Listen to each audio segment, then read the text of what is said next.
Have you ever wondered what sound kept American soldiers awake at night during World War II? It wasn't the roar of artillery or the drone of bombers overhead. It was something far more personal, far more immediate, a distinctive ripping sound that veterans would later describe as tearing canvas or a buzzsaw cutting through wood. That was the sound of an MP40 submachine gun, and when Allied troops heard it echoing through a French hedgerow or a Belgian forest, they knew exactly who was behind the trigger: the Waffen-SS. Today we're diving into why the combination of Hitler's most fanatical soldiers armed with Germany's most reliable close-quarters weapon created a nightmare that haunted Allied forces from Normandy to Berlin. Now, before we get into the specific encounters that made this fear so real, we need to understand something that most documentaries miss. This wasn't just about the weapon itself. The MP40 was actually a pretty straightforward piece of engineering. And it wasn't just about the SS being tough soldiers, because let's be honest, there were plenty of capable fighters on both sides. The real terror came from the intersection of these two elements, from the tactical doctrine that put automatic weapons in the hands of men who'd been trained since adolescence to fight without mercy, to never surrender, to view their enemies as subhuman. When you combine that ideology with a weapon perfectly suited for the brutal close-range combat that defined so much of the European theater, you get something that went beyond simple military effectiveness. You get psychological warfare at its most visceral level. Private Joseph Winkler learned this lesson the hard way somewhere in France. His squad was dug into foxholes when they heard it, that unmistakable chatter of an MP40 opening up behind their position. Winkler spun around to find a German paratrooper less than 20 feet away, fumbling to load a fresh magazine into his weapon.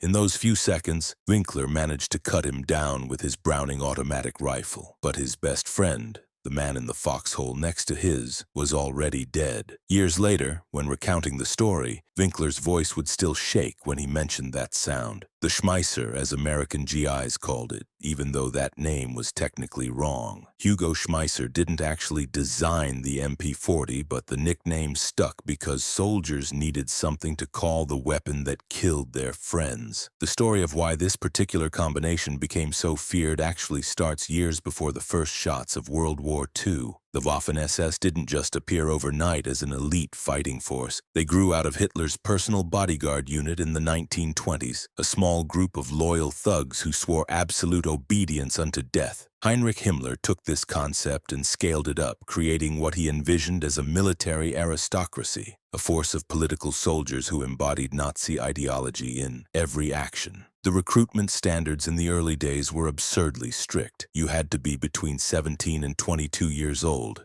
at least 5'9", with no criminal record and an Aryan lineage traced back generations. Only about 15 out of every 100 applicants made the cut. What this created was a core of young men who genuinely believed they were the chosen elite of a master race, that they carried a sacred mission on their shoulders. The training these men underwent went far beyond standard military preparation. Physical conditioning was brutal, with beatings and harsh punishments designed to break down individual identity and rebuild it around total obedience. Veterans of SS training later described it as pure sadism, where junior officers could strike recruits with impunity, where any sign of weakness meant more punishment. The goal wasn't just to create soldiers who could fight, it was to create soldiers who would never question orders, who would fight in situations where any rational person would surrender, who saw combat as an opportunity to prove their superiority. And it worked. By the time these men reached the front lines, they had been transformed into something that conventional soldiers on both sides struggled to understand. Now let's talk about the weapon itself, because the MP40 was a revelation in its own right. German engineers at Werke designed it in the late 1930s as a response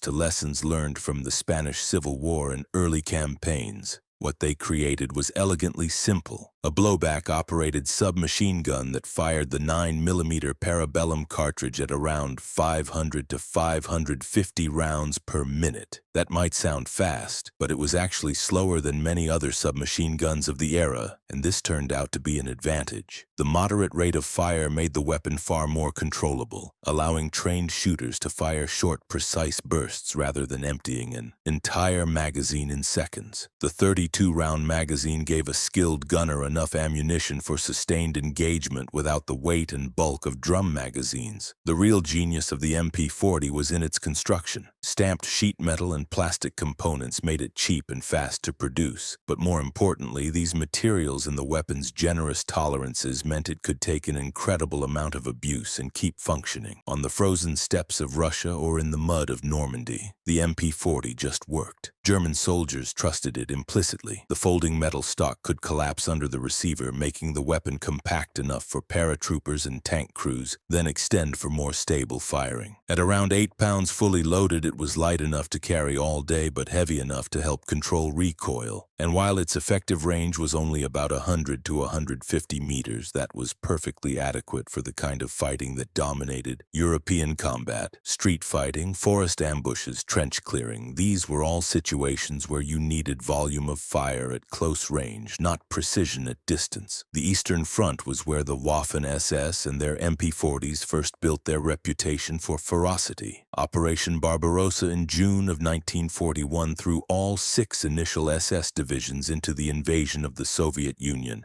and what followed was warfare at its most brutal. The SS units weren't just fighting, they were conducting what they called a war of annihilation, killing civilians, burning villages, treating Soviet soldiers and partisans as vermin to be exterminated. This reputation preceded them, and Red Army troops learned quickly that surrendering to the SS was often a death sentence anyway, so they fought with corresponding desperation. The result was combat that made Western Front engagements look civilized by comparison. In early 1943, after the disaster at Stalingrad, Hitler threw his SS Panzer divisions back into the meat grinder to try to stabilize the front. 3 divisions, Leibstandarte, Das Reich, and Totenkopf, spearheaded the counteroffensive at Kharkov. Soviet accounts from these battles describe German troops, particularly SS soldiers, fighting through buildings with grenades and spraying entire rooms with automatic fire, showing no regard for collateral damage. The battle for Kharkov involved 4 days of house-to-house fighting in frozen streets, exactly the kind of close-quarters nightmare where MP40s excelled. SS assault teams would clear buildings systematically, tossing stick grenades through windows and doors, then following up with bursts of submachine gun fire to finish anyone who survived the blast. At Kursk in July 1943, the SS Panzer Corps led the southern pincer of Germany's last major offensive in the east. Soviet defenders reported that even when surrounded and clearly defeated, SS units would continue attacking. There are accounts of SS soldiers who ran out of ammunition fighting on with knives and entrenching tools rather than surrender. This fanatical resistance wasn't bravery in any conventional sense. It was the result of years of indoctrination telling these men that death was preferable to defeat, that surrender was betrayal. And from the Soviet perspective, facing an enemy who literally would not stop until killed created a special kind of dread. When the invasion of Normandy began in June 1944, the Western Allies got their first real taste of what the Soviets had been dealing with for 3 years. The 12th SS Panzer Division Hitlerjugend, composed largely of 17 and 18-year-old fanatics recruited from the Hitler Youth, made its combat debut north of Caen. An older SS NCO described these teenagers as having no fear, full of confidence, trusting in their strength and aggression. That proved to be a grotesque understatement. These boys launched repeated counterattacks against Canadian and British positions with the kind of reckless aggression that shocked veterans of North Africa and Italy. Small teams armed with MP40s and Panzerfausts would infiltrate through hedgerows at night, hitting Allied positions before disappearing back into the Norman countryside. The close terrain of the Bocage country with its thick hedges and narrow lanes was perfect for this kind of warfare. You often couldn't see more than 50 or 100 meters, which meant encounters happened at point-blank range where automatic weapons dominated. But the Hitlerjugend didn't just fight hard.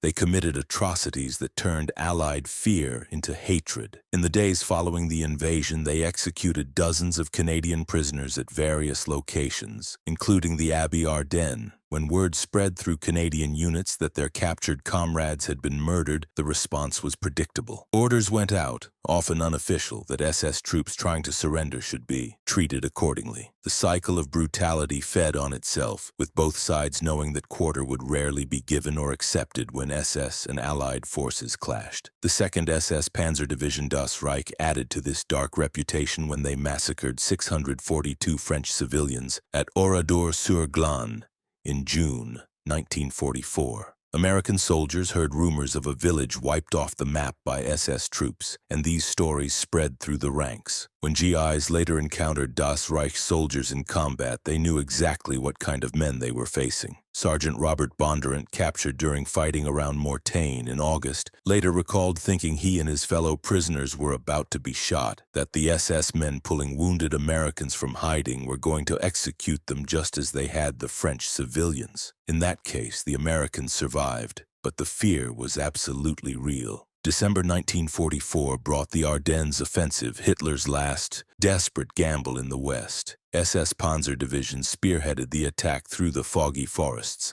achieving tactical surprise and routing several American formations in the opening days. On December 17th, Kampfgruppe Piper of the 1st SS Panzer Division captured over 80 American POWs near Malmedy and machine-gunned them in a field. News of the massacre spread through Allied units within hours. The effect was electric. American soldiers were furious, but also deeply frightened because now they knew for certain what capture by the SS might mean. Within days, a U.S. infantry regiment issued an order: no SS troops or paratroopers will be taken prisoner but will be shot on sight. This was a clear violation of the laws of war, but it reflected how thoroughly the SS had destroyed any expectation of honorable combat. What made encounters with SS troops armed with MP40s particularly terrifying was the tactical doctrine they employed.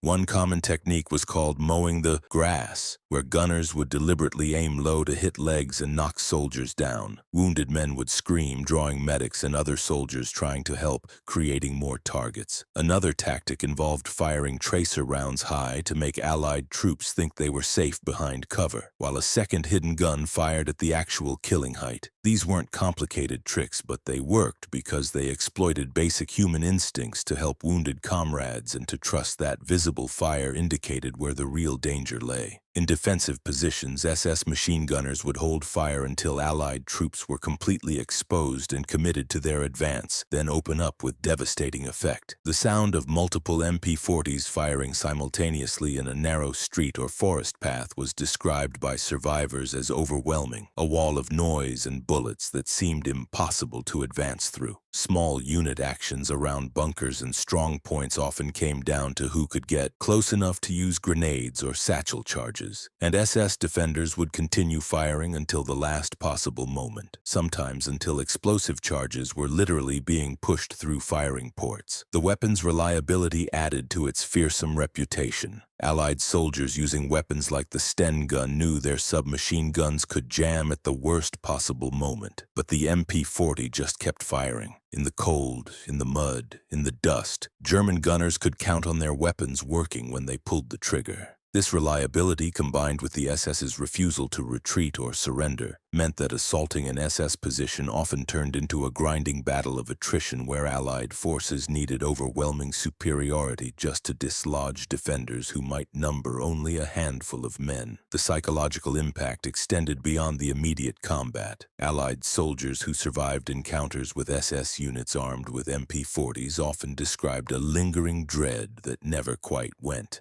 away. Veterans decades later would recall the specific sound of the weapon, how it differed from the heavier thump of a Thompson or the crude rattle of a Sten. That distinctive tearing sound became hardwired in their memories as a signal of mortal danger. Some admitted that hearing anything similar in civilian life, a chainsaw or industrial tool, would trigger instant anxiety and send them back to a frozen forest or burning village where SS gunners were trying to kill them. By the time Berlin fell in May 1945, The Waffen-SS had been largely destroyed as a fighting force, but the fear they inspired lasted far longer. The combination of fanatical indoctrination, brutal training, tactical aggression, and a reliable weapon system had created something that went beyond military effectiveness. It had created a psychological weapon that affected Allied soldiers far out of proportion to the actual numbers of SS troops in the field. The mathematics bear this out. The Waffen-SS never constituted more than a fraction of German military forces, but they appeared in casualty reports and combat action reports at rates far exceeding their numerical strength because they were always thrown into the hardest fighting, and because Allied commanders quickly learned that SS units were priority threats requiring special attention and resources to overcome. The legacy of this fear is complex and uncomfortable. We rightly remember the Waffen-SS as war criminals, as perpetrators of countless atrocities from massacres of civilians to participation in the Holocaust. But we also have to acknowledge that Allied soldiers at the time feared them for reasons that went beyond their moral depravity. They feared them because SS troops were genuinely effective at small unit combat, because they fought with an aggression and disregard for their own lives that conventional soldiers found difficult to counter, and because they were armed with weapons like the MP40 that were perfectly